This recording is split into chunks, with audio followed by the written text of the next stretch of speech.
साथ संगत जी, प्यार से कहना ध्यान निरंकार जी। आज वर्चुअल रूप में जो सभी आनंद ले रहे हैं इस समागम का, और सभी को जो थीम भी पता है, विश्वास, भक्ति और आनंद की है, तो ये विश्वास क्या है, ये भक्ति क्या है, और जीवन में भक्ति करते हुए ये आनंद की अवस्था को कैसे प्राप्त किया जा सकता है। तो ये एक जर्नी, एक रास्ता अगर हम देखें कि एक इंसान के जीवन में ये कैसे पड़ाव हैं, तो सबसे पहले तो हम अगर देखें तो ये विश्वास कैसे आ सकता है। विश्वास तो उस चीज़ पर भी होता है जो या तो कोई हाइपोथेटिकल भी अगर हम बात करें तो उस पर विश्वास तब तक नहीं बैठ पाता जब तक साक्षात वो चीज़ नहीं देख पाते।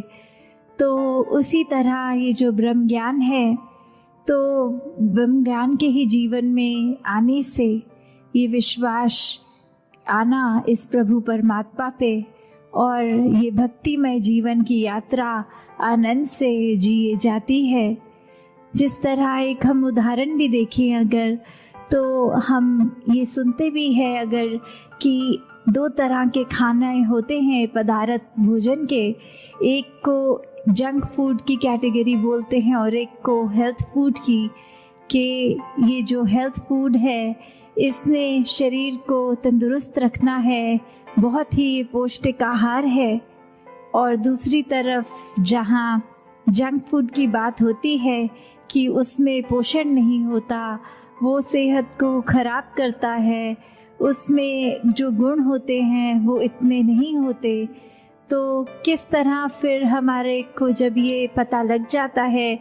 एक बार वो खाकर खानों में जो अपने शरीर में फ़र्क हम देखते हैं,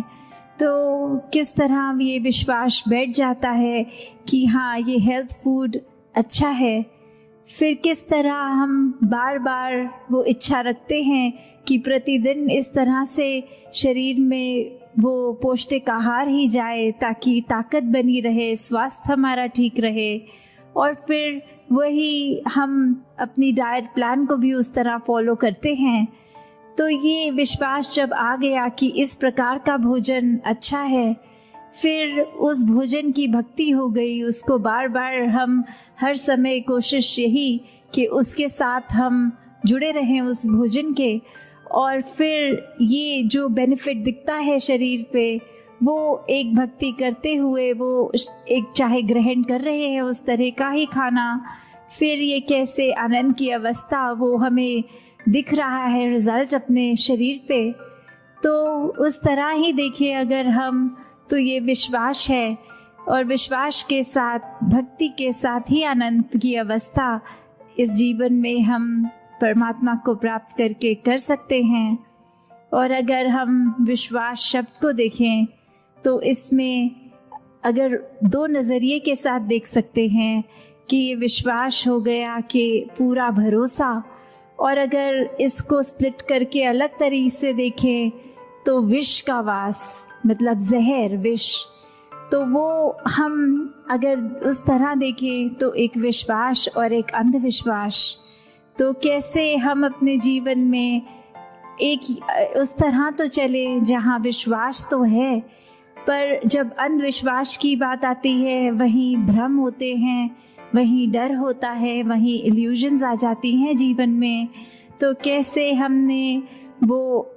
एक अंधविश्वास नहीं पर विश्वास पे टिकना है, विश्वास को मजबूत करना है, क्योंकि जब मन में ये जहर आ गया तो फिर तो कुछ होते हुए भी वो ना होने के बराबर है। फिर मन के अहंकार प्रबल होते जाएंगे, मन में और बुरे ख्याल होते जाएंगे। जैसे अक्सर हम ये भी देखते हैं कि बात तो शुरू होती है विश्वास पे और ख़त्म हो जाती है अहंकार पे। कि उदाहरण के तौर पे अगर हम कभी स्कूल के दिनों की ही ऐसे बच्चों में अक्सर नोटिस करते हैं कि अगर एक किसी का पेंसिल खो गया होता है तो वो अपने पार्टनर की पेंसिल ही ले लेता है और बोलता है कि ये मेरी ही है,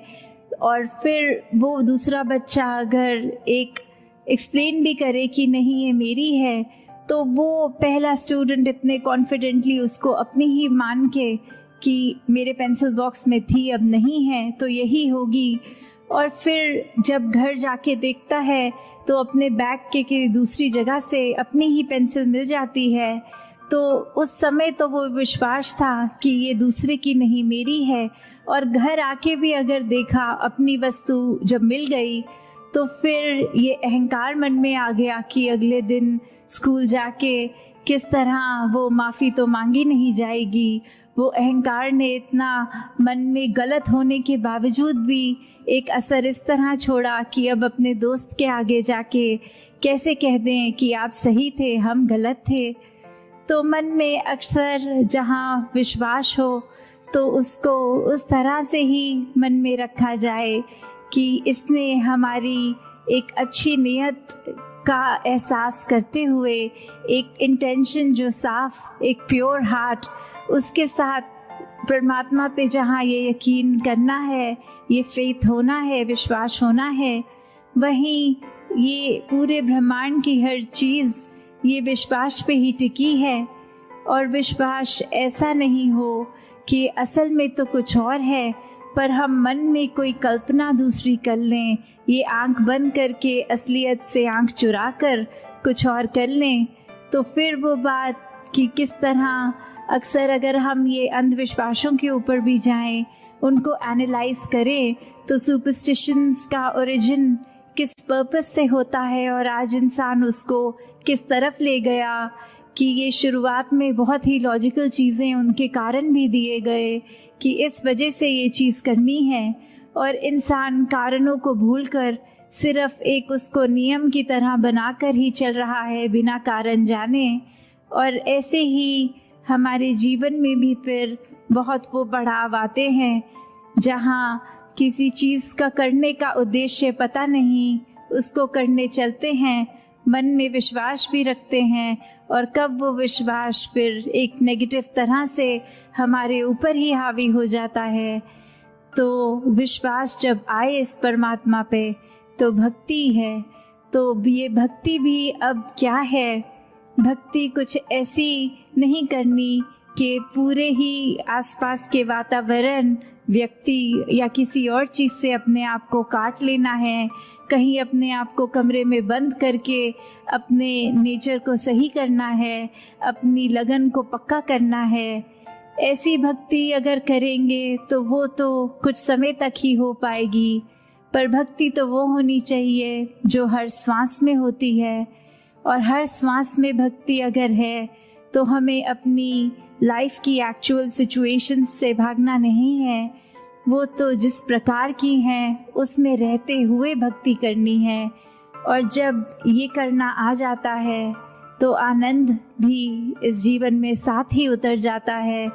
फिर वो वेट नहीं करनी पड़ती कि भक्ति की हम सीढ़ी चढ़ रहे हैं और उसके बाद एज अ रिजल्ट आनंद आएगा। नहीं, वो भक्ति करते हुए, वो हर पल सांस लेते हुए, वो आनंदित होकर ही वो हर सांस का एहसास इस परमात्मा से जुड़ के होगा।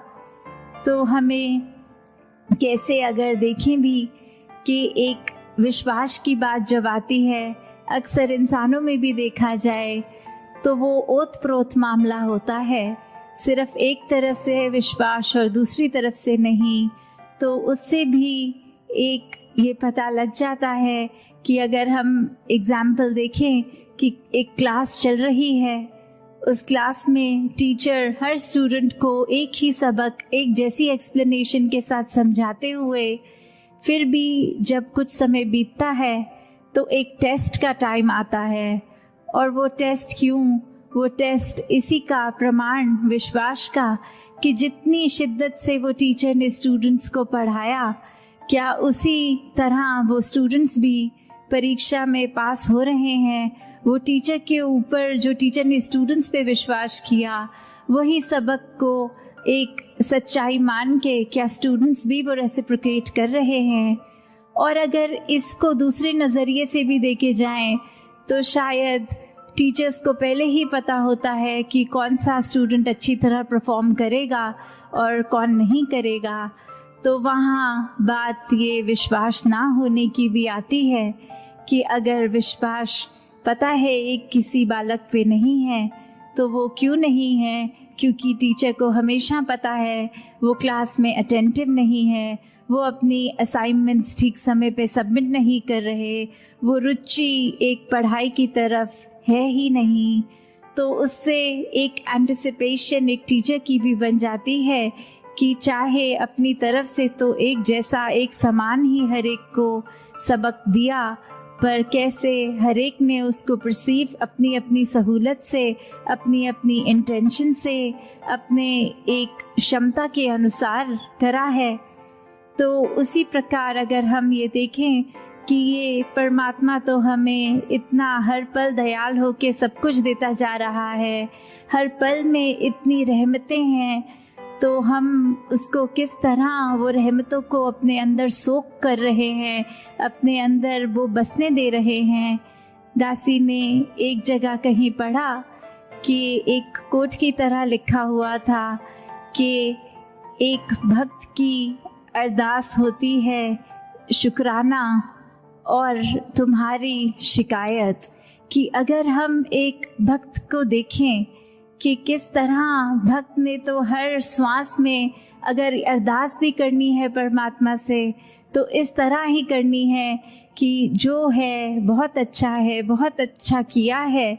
और उस यही पैरामीटर होता है कि पहचानने का, चाहे देखने में सब इंसान हैं पर अंदर भक्त कौन है। भक्त वही जो कभी परमात्मा को कोसता नहीं, भक्त वही जो कभी ये नहीं मानता कि परमात्मा ने कुछ भी अधूरा दिया है। भक्त हमेशा संतुष्ट होता है। भक्त ने तो हमेशा एक अपने आप को इस परमात्मा में उस तरह फ्लोट करते हुए एहसास करना है कि इसी के रंग में रंगे हैं, जिस रंग रखे वो ही रंग अच्छा। ये परमात्मा के हाथ हम कठपुतली समान हैं, चाहे हमारे अनुसार वो आबादी की तरफ हम सोच रहे हैं कि हम प्रफुल्लित हो रहे हैं या एक आबाद और बर्बाद वाली बात। तो किस तरह एक हम अगर सच्चे भक्त हैं तो फिर मन में ऐसा होगा ही नहीं कि कहीं परमात्मा को हम उस नज़रिए से देखें कि कुछ एक जिस पे विश्वास टूटने वाली बात आए, क्योंकि ये विश्वास भी अगर टूट रहा है तो उसका कारण हम ही हैं। अक्सर हम ऐसे भी कर लेते हैं कि सोच लेते हैं कि क्यों ना परमात्मा का ही टेस्ट लिया जाए और अपनी सिचुएशन के अकॉर्डिंगली मन में ही धारणा बना लेते हैं कि यदि हम ये करेंगे और एज अ रिजल्ट ये होगा तो परमात्मा है, तो परमात्मा सच्चा है। जहाँ हम आस्था रखते हैं वो एक सच्चा दर है। पर अगर ऐसा नहीं तो उसी समय वो एक नास्तिक की अवस्था को अपना लेते हैं। तो कैसे एक हर बार हम जब ये सोचेंगे कि परमात्मा का हमने टेस्ट लेना है और परमात्मा ने हमारे अनुसार वो रिजल्ट्स देने हैं, तो हम खुद ही देख लें कि हम भक्ति से तो कोसों दूर हैं ही, पर साथ में किस तरह हम अपने ऊपर भी वो विश्वास अभी नहीं कर पा रहे। हम एक ब्रॉडर पर्सपेक्टिव देख ही नहीं पा रहे। हम अपने छोटे वो तंग दिल्ली में ही फंसे हुए हैं। तो आनंद की अवस्था से तो हम अभी बहुत ही दूर हैं। मन में हमारे कुछ भी हो, अगर हम एक उसकी बात करते हैं कि कोई खाली जगह जब हम देखें और एक भरपूर जगह कि जीवन में हमारे अंदर कितनी अच्छाइयाँ या एक सामने वाले की कितनी ही ज़्यादा अच्छाइयाँ दिख रही हैं, पर अपने जीवन में एक चीज़ की इच्छा जो हम रख रहे हैं और वही चीज़ अगर नहीं है तो हमारा नज़रिया उस पे नहीं जाता कि क्या क्या है हमारे पास, पर उस पे जाता है कि क्या नहीं है। और फिर हम उसको एक माइक्रोस्कोप लेंस जो बोलते हैं कि इतने बारीकी से देखने लग जाते हैं कि जो कुछ है उसको नज़रअंदाज कर देते हैं, जो नहीं है फिर नज़दीक से तो हर चीज़ में कमी दिखी जाती है। फिर एक पूर्णता तो हमें दिखेगी नहीं, हमें अपने जीवन में लगेगा ही नहीं कि एक ये चीज़ ना होने की वजह से पूरा जीवन ही खराब लगता है।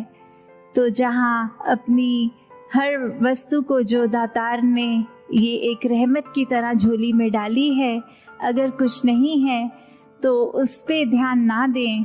क्योंकि अगर ध्यान देना ही है, एक बारीकी से कुछ टटोलना ही है, तो वो अपने अंदर अपने मन को बारीकी से देखा जाए कि किस तरह मन का तो इस दातार ने नेचर ऐसा बनाया था कि हम अपने अंदर झांकें। मन इसलिए कि जो फील कर रहे हैं खुद अपने आप को कैसे ठीक करें, एक अपने मन से जो एहसास कर रहे हैं वो हमें अंदर से कितना मजबूत, कितना स्ट्रॉन्ग और कितना मुश्किल घड़ियों में भी किस तरह उसको हम पॉजिटिव रख सकें। पर मन ने कहीं ये माया के चक्कर में अपना नेचर ऐसा बना लिया है कि उसको बाहर की ओर देखने लग गए हैं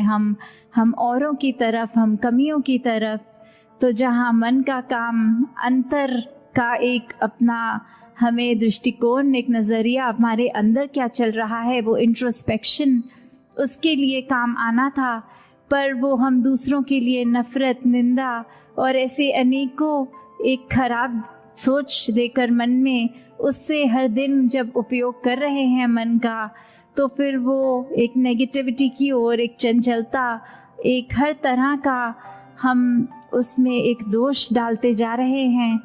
तो कैसे अपने मन को जब हम साफ रखते हैं, और मन साफ रखने का सबसे आसान तरीका ये भक्ति में तो सेवा है, सिमरन है, सत्संग है, कि जब इस निरंकार से जुड़ गए हैं तो फिर ये आनंद अपने आप जीवन में उतरता है। हर पल मन बहुत ही शांत, बहुत ही स्थिर, सहज भाव में, एक जो कहते हैं कांस्टेंट ब्लिस जो है, एक खुशी, उस तरह एक कभी भी वो एक्सट्रीम निराशा की फीलिंग नहीं होती। तो कैसे हमने हमेशा अपने जीवन में जहाँ हर पल कोशिश करनी है कि इस परमात्मा पे ये विश्वास हमारा पूरा रहे,